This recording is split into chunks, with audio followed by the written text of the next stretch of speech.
இன்னைக்கு நம்ம வீடியோல மத்தி மீன் குழம்பு தாங்க வைக்க போறோம். இது எப்படி செய்யறதுன்னு வாங்க வீடியோக்குள்ள போய் பார்க்கலாம்.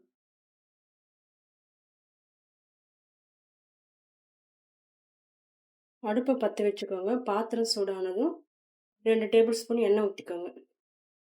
எண்ணெய் காஞ்சதும் கொஞ்சமா கடுகு, கொஞ்சம் வெந்தயம், கொஞ்சம் சீரகம் போட்டுக்கோங்க.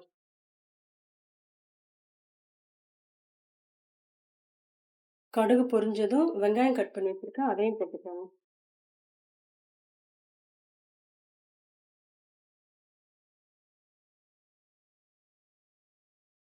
வெங்காயம் நல்லா வதங்கட்டும். வெங்காயம் நல்லா வதங்கிடுச்சு. இப்போ கொஞ்சமா கருவேப்பிலை போட்டுக்கோங்க.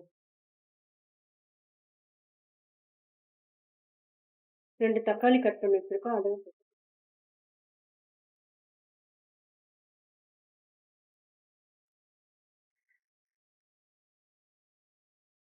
தக்காளி நல்லா வதங்கட்டும்.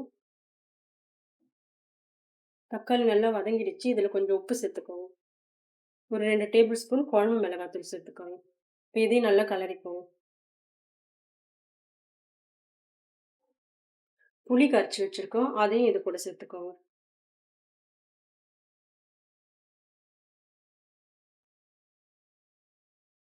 நல்லா கலரி விட்டுக்கோங்க. இதில உங்களுக்கு எவ்வளோ தண்ணி தேவையோ அந்த அளவு தண்ணி ஊத்திக்கோங்க.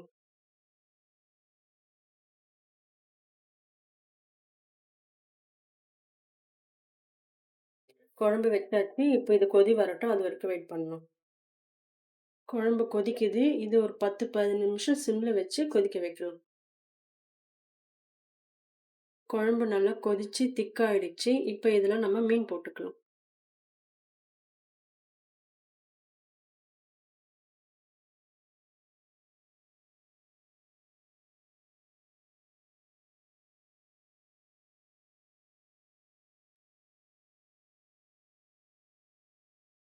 குழம்பு இன்னும் 2 நிமிஷம் நல்லா கொதிக்கட்டும். அப்பதான் மீன் வேகும்.